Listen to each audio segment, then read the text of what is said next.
fundador y presidente ejecutivo de Iluminemos de Azul, miembro de la Asamblea de Presidentes de la Coalición México por los Derechos de Personas con Discapacidad, consejero en Centro de Autismo Teletón, emprendedor social y conferencista que busca todos los días realizar acciones para crear conciencia e inspirar en favor de las personas con autismo. Él es Gerardo Gaya. Él siempre piensa fuera de la caja. ¿Qué tal, Gerardo? ¿Cómo estás? Qué gusto tenerte hoy aquí con nosotros. Al contrario, el gusto es mío, Edgar, encantado de la vida. Gerardo, platícanos un poco qué pasó, lo que te dedicabas anteriormente, ¿sí? ¿Cuándo inicia el tema de empezar a ser conferencista, de hablar de la inclusión, del autismo, de las personas con discapacidad? Platícanos un poco. Pues mira, te platico muy brevemente, ¿no? En el 2012 recibo el diagnóstico de autismo de mi hijo, con lo que conlleva todo el diagnóstico, ¿no? Y todo ese proceso ante la falta de información y luego digo ante la falta de, y digo fill in the blanks, ¿no? Tú llénale, porque la falta de N cosas. Empiezas a vivir circunstancias pues hasta cierto punto adversas, ¿no? Como familia, como persona, pero sobre todo yo digo que a lo que no me podía acostumbrar yo era no poder tener una vida típica en el sentido que ir al teatro, ir al cine o ir a cualquier lado podría ser la mejor experiencia de mi vida o la peor. Y en realidad dependía nada más del entorno, ¿no? Dependía del cuate de al lado en el cine, del cuate de enfrente, de la empatía, ¿no? Literalmente. Empiezo a vivir diferentes circunstancias, ahora sí que así, y que te empiezas a acostumbrar a ir con un escudo y una espada confrontándote con el entorno hasta que le empiezas a agarrar un poco la onda al tema, ¿no? También.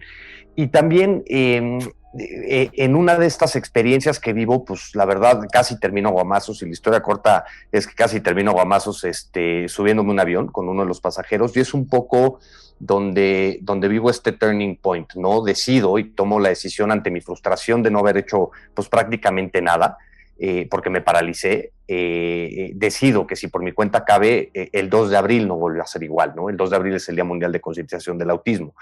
Cuando vivo mi primer 2 de abril, me hicieron falta a mí muchas cosas, ¿no? El contenido era corto, no era relevante, no era coloquial, y ante todo eso, pues empieza un poquito la inquietud, ¿no? De qué hacer al respecto. Yo en ese entonces trabajaba en una empresa en donde habíamos evolucionado, estaba muy enfocado en temas de mercadotecnia directa, después avanzó o progresó el tema a tema de valores agregados, luego para temas de política pública, y el último proyecto que dirigí en la empresa fue un programa de política pública en el estado de Michoacán. El padrón único de beneficiarios y unas cosas ahí, ¿no? Y muy interesante, pero de repente, pues ahora sí que mi inquietud, y digo, se junta mi inquietud con la voluntad de varias personas para decir, vamos a hacer algo al respecto, ¿no?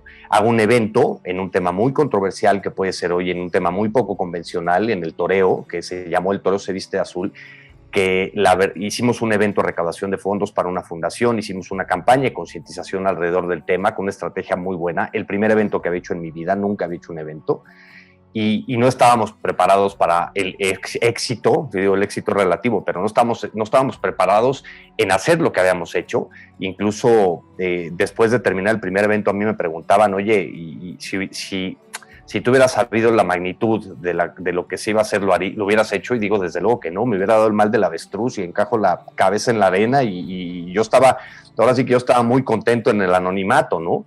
Y una cosa fue llevando la otra, ¿no? Se alinearon las estrellas, nos dimos cuenta que si llevábamos el mismo concepto a otro tipo de audiencias, llámese el fútbol, y podríamos escalar el tema, pues realmente poníamos el tema del autismo en la conversación pública, ¿no? Y realmente generábamos el interés que debe de tener, porque estamos hablando de que 1 de cada 115 personas en México tiene autismo. Estamos hablando del más del 1%, eso quiere decir que más del 4% está directamente relacionado con el tema, ¿no? Y en azares del destino, circunstancias, cuando hago un mapeo de quién tiene un hijo con autismo, quién está relacionado con el tema, pues de repente veo 4 personas que digo, oye, o sea, no puede ser que estas 4 personas estén directamente relacionadas y aquí no pase nada, ¿no? O sea, yo digo, a ver, siéntenme con 2 y yo me encargo.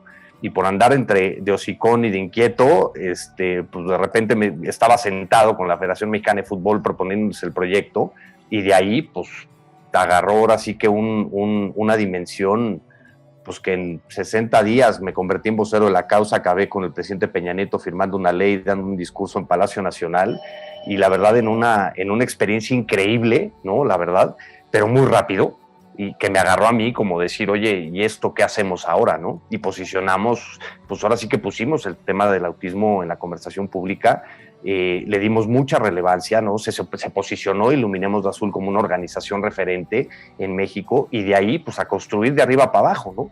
Y para ser congruente con mis intenciones de concientizar también y con mi intención de realmente hacer algo al respecto, pues tomé la decisión de renunciar a mi trabajo para dirigir Iluminemos de Azul como una organización sin fines de lucro. Y digo, mucho más allá de una fundación, yo lo veo como un emprendimiento social y una organización con propósito, ¿no?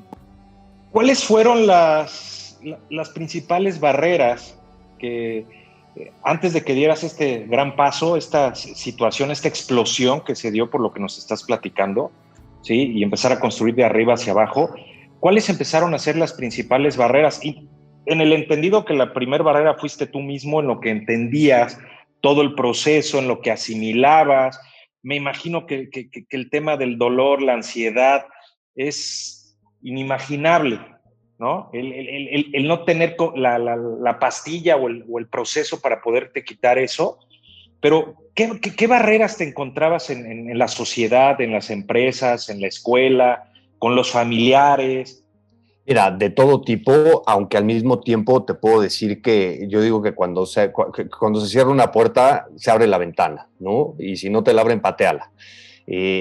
Obviamente nos hemos topado con muchas barreras, incluso de percepción propia, ¿no? Yo decía, y lo digo en algunas conferencias, cómo el tiro te puede salir por la culata, ¿no? Porque de repente ves esta organización que reúne a 23 estrellas de fútbol con el apoyo de muchísimas personas, obviamente, ¿no?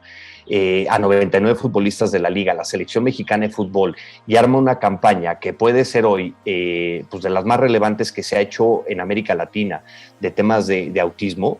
Y de repente, pues la gente dice, oye, esa organización es gigante, o sea, no necesita apoyo, ¿no? Y te topas con eso, ¿no? Te topas con, obviamente, como dices, ¿no? O sea, la principal barrera muchas veces somos nosotros mismos y nuestros propios miedos, ¿no? Con el síndrome del impostor, decir, ¿yo qué hago aquí, carajo? O sea, ¿no? O sea, a mí cuando me hablan para decir, oye, vente a dar el discurso en Palacio Nacional a nombre de la sociedad civil, y digo, o sea, llevo 2 minutos en esto, ¿no? O sea, mi carrera de activista lleva exactamente 60 días, ¿no? O sea, ¿yo qué hago aquí?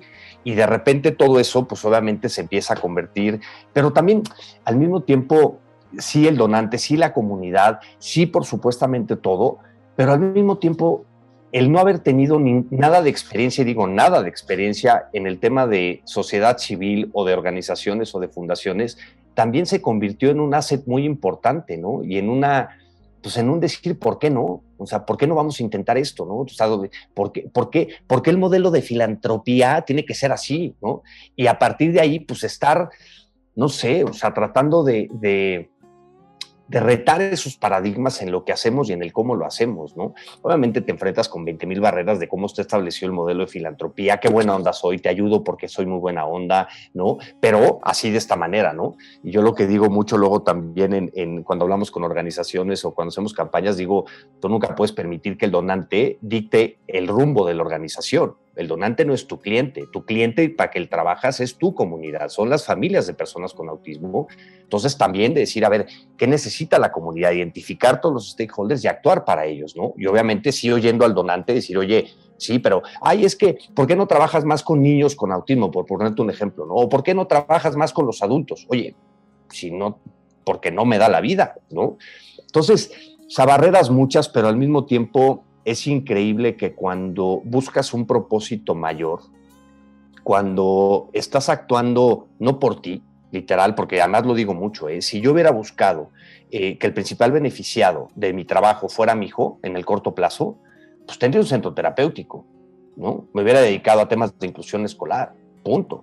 Pero cuando tú ves el panorama y ves la problemática desde el apoyo a familias, el acompañamiento, los protocolos de diagnóstico temprano, todo lo que se necesita para lograr una inclusión plena, incluyendo la concientización de la sociedad, de repente te da miedo el hecho de decir, en la madre en la que me fui a meter, ¿no? Porque el problema es, o sea, es David contra Goliat y sin piedrita, o sea, a ver cómo te sale, ¿no? Pero muy padre, la verdad que cuando trabajas con un propósito mayor, sí se alinean muchas cosas, ¿no? Y cuando haces, pues ahora sí que llámale el bien sin mirar a quién, o el hecho de buscar las cosas en las que crees, así sean una utopía, ¿no? Así sea un tema de decir, oye, pues a lo mejor un mundo tan incluyente como lo veo, como lo vemos, no lo voy a ver yo, pero estamos sembrando semillas, estamos sembrando las bases para que eso se dé. Y es increíble cómo cuando hay mucha gente que quiere ayudar, hay mucha gente que tiene la voluntad de realmente provocar un cambio, de sumarse a un esfuerzo, y eso es lo que a mí me ha dado, por un lado, pues gasolina, ¿no? Porque también, como decías, el duelo, el dolor, muchas veces incluso de repente yo me confronto conmigo mismo de por qué hago lo que hago, ¿no? Por duelo, por dolor, por frustración, o sea, ¿por qué? Y no me clavo ahí, mejor sigo nadando y mejor sigo haciendo lo que hago, ¿no? Pero muy padre. La verdad que es un trabajo que a mí, ahora sí que Iluminemos de Azul, a mí me dio un trabajo con propósito, ¿no? Y encontré pues una pasión que no... Cuando hice el primer evento, te platico muy rápido, llegué a mi casa a las 3 de la mañana agotado, fue un evento que fue una cena, fue una subasta, fue una actividad, y de repente llego a mi casa a las 3 de la mañana completamente agotado, pero con una plenitud increíble. Me siento ahora sí que en la cama de mi hijo, y cuando lo veo a ver nada más, lo volteé a ver nada más, dije, agárrate porque acabas de despertar un demonio que a ver a dónde nos lleva, ¿no? Y ha sido, pues, la verdad, los 7 años más difíciles, de mucho sacrificio, de una descarga emocional muy fuerte, porque este trabajo tiene un componente emocional muy fuerte, y al mismo tiempo, pues, los mejores 7 años de mi vida, ¿no? En donde he encontrado una paz y una satisfacción personal increíble. En estos 7 años que nos estás comentando, ¿sí has visto el avance de que realmente ya estamos preparados para la inclusión? ¿Sí ha habido un avance porcentual muy elevado de hace 7 años al día de hoy o todavía sigue costando? ¿Qué necesitamos para poder generar y detonar la inclusión en el resto de la sociedad, hablando de México? Mira, por un lado, yo el día que decidí, el día que tomo la decisión de decir que este pedo no vuelva a ser igual, por un lado, ¿no? Sí creo que ya no es igual, ¿no? En el sentido de decir, sí le dimos la vuelta a muchas cosas y hemos dado la vuelta. Hoy la gente ya escucha la palabra autismo con otros ojos, ¿no? O sea, o con otros oídos. Ya no es de, ay, güey, ¿qué es eso? Ya por lo menos dicen, existe el autismo. Y eso es un gran avance, ¿no?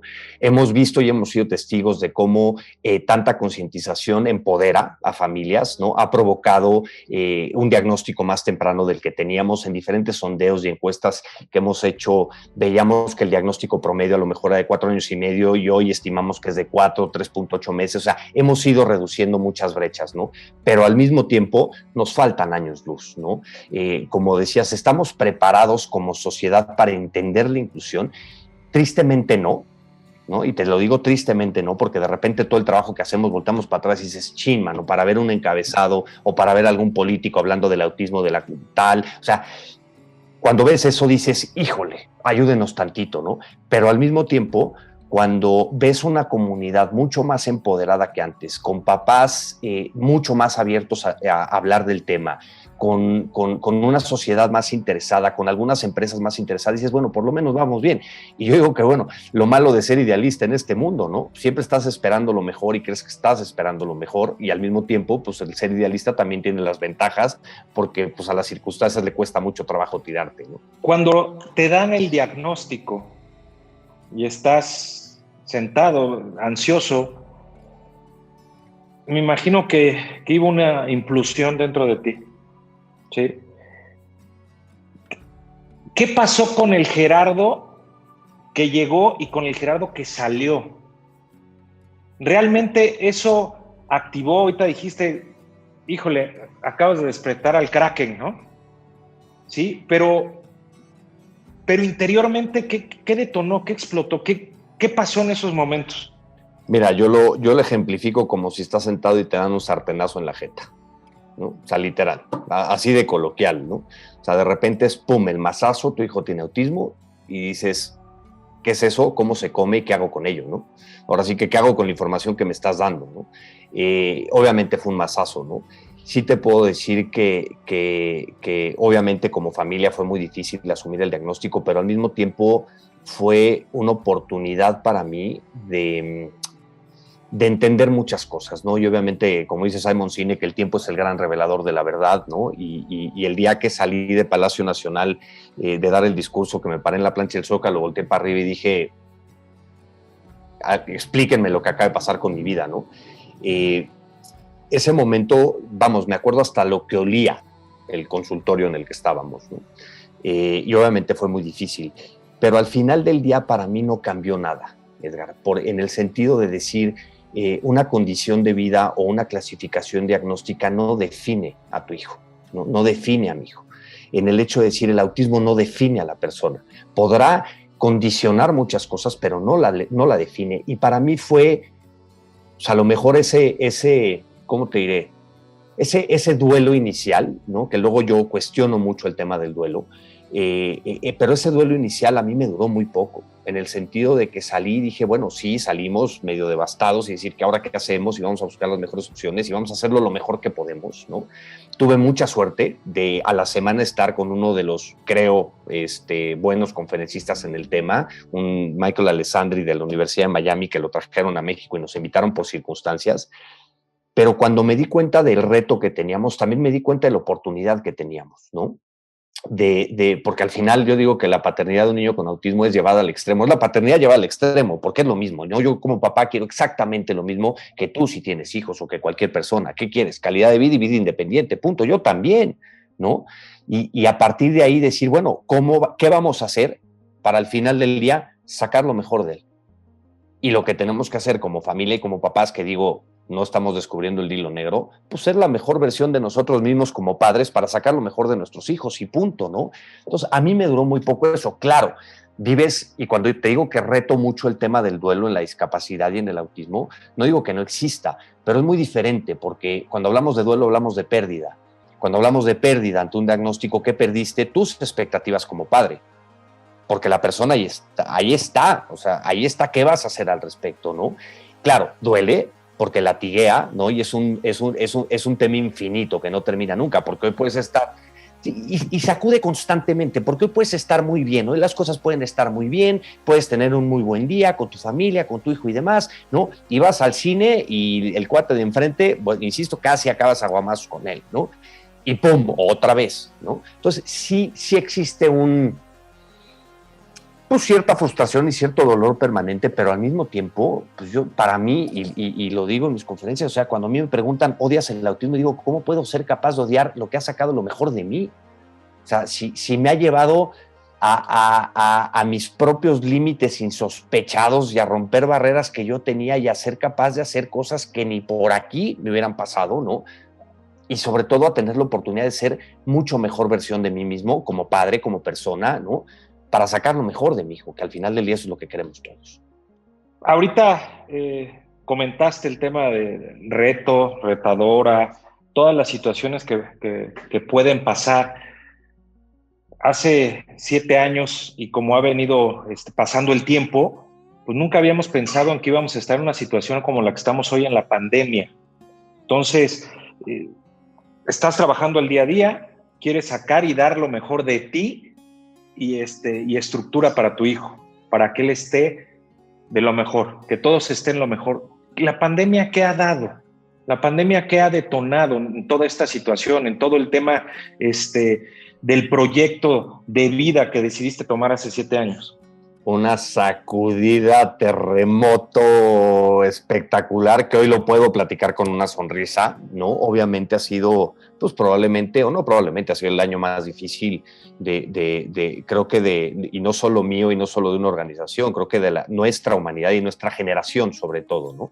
Y además a nivel global, o sea, esto no es una guerra por ahí, esto es un problema global, ¿no?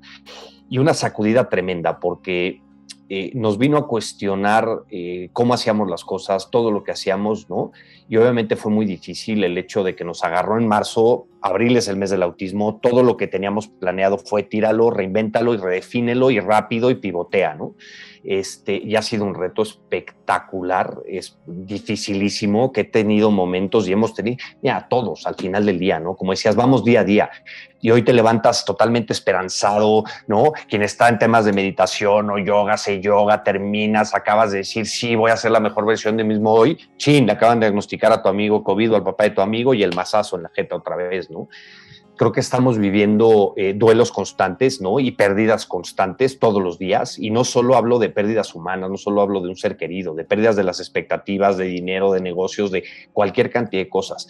Pero para mí, también ha sido la oportunidad de redefinir por completo, ¿no? De replantear por completo todo cómo lo hacíamos, ¿no?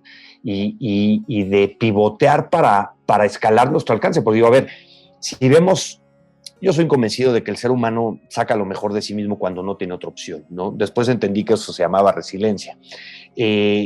Soy un convencido, y hay una frase, una película que me encanta, que dice que si creas tus propias circunstancias, la lluvia solo es lluvia. Yo no puedo controlar lo que está pasando, lo que sí puedo hacer es el cómo reacciono ante lo que está pasando, ¿no? O sea, no te define lo que te pasa, te define cómo actúas con lo que pasa. Y hemos tenido la oportunidad de pivotear y reinventar por completo, intentar todo, que también digo, a ver, está tan burdo todo, tan tenso todo, tan loco todo, que te da una ventaja. Inténtalo. Y si no funciona, da igual, ¿no? Entonces también nos ha empujado a nuestros propios límites en el actuar y hemos tenido la oportunidad de redefinirlo para escalar el impacto, porque fíjate, el año, a lo mejor en el año 2019 habremos dado, no sé, no tengo el número, pero a lo mejor cerca de 240 conferencias, talleres, pláticas, ¿no? Algunas para 80 personas, otras para 400, otras para alguna escuela. Hoy tenemos la oportunidad de dar una para 2,400, ¿no? De manera virtual. Participé en un taller con el DIFEM del Estado de México de empoderamiento a las familias, que hubo 2,400 asistentes. Ya estamos escalando el impacto. Entonces, ¿cómo tomamos ese higher ground ante las circunstancias, no? Por mi formación y demás, yo un día un muy querido amigo me dijo a los 19 años, Gerardo, no puedes vivir con el agua en el cuello, ¿no? El agua siempre en los tobillos y nunca dejes que las circunstancias te ahoguen. Yo sí creo que a pesar de lo difícil, y he llorado y he estado sentido y he tenido purpose burnout y he tenido todos los síndromes del impostor y todo lo que me digas, todo, porque creo que todos hemos pasado por eso, ¿no? Nos está confrontando con nuestros propios miedos, que creo que es el peor enemigo del ser humano. Pero al mismo tiempo, eso para mí ha sido la oportunidad de por lo menos intentar ser la mejor versión de mí mismo, ¿no? Y de redefinir por completo todo. Y cuando digo todo, es todo. Cómo lo haces, qué haces, cómo lo estás haciendo, cómo estás actuando, quién eres, qué te gusta, qué no te gusta, en qué estás metido, para, pues al final del día, para, insisto, en ser la mejor versión de ti mismo para lo que yo hago, ¿no? Que es pues, el tema de conferencias, hablar de marketing digital, hablar de resiliencia, hablar de los miedos, hablar de inclusión, empoderar a familias y todo eso, pues tratarlo, ¿no? Yo digo, por lo menos, a mí dime que no se puede y por lo menos me muero en el intento, ¿no? ¿Descubriste una pasión o encontraste una pasión con lo que haces? Qué buena pregunta, porque es muy diferente encontrarla que descubrirla. Yo creo que la descubrí porque francamente no lo estaba buscando, ¿no? Si a mí me preguntas incluso hace 6 años, después del primer evento, decir, oye, ¿quieres tener una organización? ¿Quieres constituir Iluminemos de Azul? Y yo decía, no, eso es una campaña de concientización, ¿no? O sea, yo no quería tener la responsabilidad legal, administrativa, etcétera, ¿no? Y cuando me di cuenta ya estaba metido en el ajo. O sea, ahí fue de decir, pues mejor nada, le rémale y a ver a dónde te lleva, ¿no? Y entrarle pues con mucho miedo obviamente al tema, pero también siendo muy consciente del sacrificio y al mismo tiempo también de la oportunidad de realmente hacer algo al respecto, que eso es para mí uno de los grandes problemas que tenemos como sociedad, ¿no? La línea para criticar es muy amplia, la línea para opinar sobre lo que hacemos o sobre decir deberías de hacer esto, y la línea para actuar está vacía, ¿no? O sea, y nos quejamos mucho y hacemos muy poco, ¿no? Y yo creo que esa fue la pasión que yo descubrí, ¿no? O sea, que despertó algo en mí increíble y lo que hemos hecho, lo que he vivido llámale plenitud, llámale, no sé cómo llamarle, pero de decir, he estado tan en paz conmigo mismo que no me importa si se me cae el Museo Sumaya así encima saliendo de una función de Rey León adaptada para personas con autismo, ¿no? Esa sensación de plenitud es a mí la que me enganchó y se ha vuelto hasta cierto punto una adicción, también. Porque te vuelves adicto al impacto, a la plenitud, a la satisfacción, al reto, ¿no? Y estarte buscando, ¿y ahora qué hacemos, no? A ver, ¿qué no se ha hecho? A ver, ¿dónde está la oportunidad? Nunca se ha hecho una Copa de Fútbol en Campo Marte. ¿Por qué no? Vamos, ¿no? La función del Rey León. Oye, un avión, un viaje con ciencia, ¡pum!, brandeado. O sea, todas esas cosas, pues a mí me motivan mucho, ¿no? y que además pues, generan un impacto positivo en las familias de personas con autismo y en la sociedad en general también. Cuando estás en una conferencia, ¿qué es lo que esperas o qué es lo que quieres? Yo cuando estoy en unas conferencias digo, ¿qué quiero? Quiero que vean lo que pienso, lo que siento. Quiero que entiendan lo que en este momento les estoy comentando, ¿sí? O quiero despertar algo más en cada uno de los participantes. Fíjate que me lo he planteado muy poco. Cuando me invitaron a dar la primera conferencia, dije yo, ¿no? O de repente hacía un congreso de autismo, oye, Gerardo, vente a dar una conferencia, y yo, ¿por qué no? No, platícanos de lo que haces. Pues bueno, voy, ¿no? Por ahí de la 10ª conferencia que di, me dice un amigo mío, oye, ¿por qué no tomas un curso de oratoria? Y digo, güey, ¿ya para qué? ¿No? Oye, o ¿por qué no tomas un curso de conferencistas? Digo, puta, ¿ya para qué, güey? Nada más, o sea, prefiero, ¿cómo te diré? Agarrar un micrófono. Y para mí, el hecho, cualquier entrevista, cualquier conferencia, cualquier plática, es una oportunidad de aprendizaje para mí. O sea, cuando te dicen, oye, pon una conferencia de marketing social, ¿no? De marketing con causa, dices, wow, ¿no? O sea, el reto que representa para ti, lo que tienes que documentar y aprender y demás, ¿no? Esa es la parte que a mí me ha alimentado y por eso lo he hecho y es a lo que me vuelvo, te digo, hasta cierto punto adicto, ¿no? El tema de tener contacto con la realidad, me lo dijo Jorge Font un día, dejarte tocar por la realidad de otras personas te permitirá conocer los rincones más profundos de tu alma, ¿no? Tener tanto contacto con mi propia comunidad, con papás de niños con autismo, con jóvenes con autismo, con adultos con autismo, tener ese contacto, a mí me ha alimentado muchísimo, ha sido una oportunidad de aprender increíble. Entonces, cuando a mí me dicen, oye, vente a dar una plática, ¿no? Y que de repente te dicen, oye, pero quiero que nos platiques de las circunstancias del Asperger con la pandemia, y dices, pues en la madre, yo no soy experto, ¿no? Pero podemos reflexionar juntos al respecto, ¿no?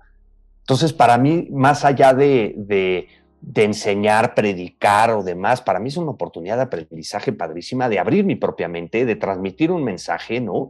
Y de decir qué es lo que queremos hacer. Pues cuando voy a dar una conferencia de inclusión es a retar las creencias sobre la inclusión que tienes, sobre la discapacidad o sobre la capacidad de las personas, si la entendemos como una etapa temporal de la vida, ¿no?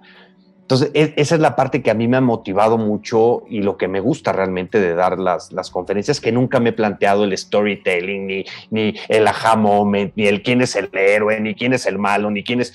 O sea, todas esas cosas, simplemente, ¿cómo te diré? Yo he descubierto muchas cosas propias de mí actuando, ¿no? O sea, sin cuestionarme y dejándome ir como el borras. Si hay una plática aquí, va y a ver qué sale, y de repente, chin, salió muy padre, oye, y ir mejorando el mensaje, a quién te estás dirigiendo, tener un poquito la lectura de la audiencia, el feedback, ¿no? Que hoy en lo virtual es un reto tremendo. Pero esa es la parte que a mí me gusta, ¿no? El estar constantemente pues, retando mis propios paradigmas también. Todos los que nos hacen favor de seguir en este podcast, ¿qué podemos hacer o cómo podemos apoyar los proyectos de Iluminemos de Azul, mi querido Gerardo? Fíjate que mucha gente a veces dice, ¿yo qué puedo hacer? ¿No? Y dices, ¿qué puedes hacer? ¿Qué quieres hacer? ¿Qué estás dispuesto a hacer? ¿Y hasta dónde estás dispuesto a llevarlo? ¿No? Y nunca sabemos el alcance de las acciones que hacemos porque no hay acción pequeña. Cuando hablamos de generosidad, cuando hablamos de inclusión, cuando hablamos de cambiar percepciones, cuando hablamos de tener un mejor país, una mejor sociedad, no hay acción pequeña, ¿no? Y pongo un ejemplo, abrirle la puerta a alguien. ¿Cuál es el éxito de Starbucks? Hola, Edgar, ¿no? Tu café de siempre, una sonrisa. Volteas y dices, ay, güey, alguien me hizo sentir bien. Eso cambia vidas, eso cambia tu día, ¿no? No hay acción pequeña, desde compartir un mensaje, desde compartir un posteo, desde seguir a Iluminemos de Azul en nuestras redes sociales o a la causa en la que creas, ¿no? O a la que te inspire sobre todo, ¿no? De dar un donativo, por supuesto, ¿no? Dar un donativo mensual, asistir a un evento, apoyar un evento, todo suma, ¿no? Absolutamente todo suma, pero yo digo que lo más importante para mí es entender un mensaje, que de la empatía, de la inclusión nos beneficiamos todos, porque podemos pasar de un juicio social, de un ¿qué tiene ese güey que es lo más raro que he visto? Porque está leteando. O estoy enjuiciando el comportamiento de una persona, aún está todo bien, te puedo ayudar en algo. Y entonces vamos a tener una mejor sociedad. ¿Qué sigue para Iluminemos de Azul? Te puedo contar los próximos 3 meses. No, claro. Es que dices, y se me ocurre una idea y ahí está esto, y se me ocurre otra idea y ahí está eso. ¿Cuáles son las siguientes ideas que van a generar una percepción mayor para el tema de inclusión, para el tema de autismo, que ya tienes, o ya está en el horno, o apenas estás escribiendo la receta? No, ya está metida en el horno, ¿no? Porque tenemos muy definido el tema de hacia dónde vamos, ¿no? A brindar más apoyo a familias en acompañamiento, en talleres, en información y demás, en tema de concientización, de poner el tema en la conversación pública y temas de incidencia pública, en donde el año pasado, a pesar de la pandemia, ahora sí que logramos sacar la ley en conjunto con varios diputados, obviamente, la ley de autismo en la Ciudad de México, ¿no? Pero cuando hablamos de concientización y de apoyo a familias y de empoderamiento, sobre todo de empoderamiento de las propias familias y de la propia comunidad, viene el mes de abril, que es el mes del autismo. Viene el 2 de abril, que digo, bendita suerte tenemos que nos cae en Viernes Santo. Y digo, ONU no nos podías haber hecho el favor de ponerlo a finales, a ver si no nos salía, pero bueno, es lo que hay. Pero el año pasado nos agarró con los dedos en la puerta. O sea, cancelamos 48 actividades en el mes de abril, ¿no? Y lanzamos una caminata virtual, Unidos por el Autismo. En 12 días implementamos todo el proyecto del año pasado. Bueno, este año ya tenemos 3 meses para implementarlo. Vamos a sacar una caminata virtual el 24 de abril en Unidos por el Autismo. Invitar a todos los que nos oyen a visitar unidosporelautismo.org y que vean cómo pueden participar. Entre más seamos, entre más, no tienes que tener un hijo con autismo para vivirlo o para hacer algo al respecto, ¿no? No tienes que esperarte a que algo te pase para hacer algo al respecto. Cualquier acción, ahora sí que inscribiéndote a la caminata virtual, participando con nosotros en las actividades, podemos amplificar mucho el mensaje, que para mí de eso se trata, ¿no? Y repetir las actividades que han tenido mayor impacto, ¿no? Por un lado, toda la cabeza está metida en este proyecto de la caminata virtual, y después en sistematizar las cosas para lograr mayor alcance, ¿no? El apoyo a familias, los grupos de apoyo que tenemos, la línea de apoyo psicológico. Hicimos un encuentro virtual el año pasado que lo vamos a repetir en noviembre, como un simposio, un congreso de autismo. Entonces ahí estamos, y además aprovechando las oportunidades, que de repente ayer platicaba con un directivo del béisbol a decir, oye, no hemos hecho nada con el béisbol, vamos a poner el tema en la conversación, ¿no? Entonces pivoteando, tratando de estar muy centrado en el mes de abril, que a pesar de la pandemia, pues yo no puedo permitir, o más bien, deja tú yo, la inclusión de las personas con autismo no puede esperar. Gerardo, quiero agradecer tu tiempo, quiero agradecer esta pequeña plática del autismo, de la inclusión, de adentrarnos un poquito a Iluminemos de Azul. Gracias por compartirnos tu historia y qué fue lo que detonó. Y gracias por ser una persona que piensa fuera de la caja. Al contrario, gracias a ti. Yo siempre he dicho que para pensar fuera de la caja tienes que haberte metido a la caja. No te metas a la caja.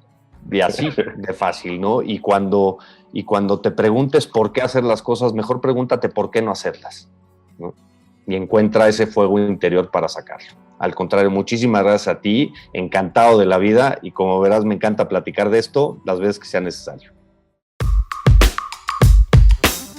Gracias por acompañarnos. Recuerda seguirnos en Facebook, Twitter e Instagram. También escuchar nuestros episodios en Spotify, Apple Podcast y Google Podcast. Yo soy Edgar Garza y recuerda pensar fuera de la caja.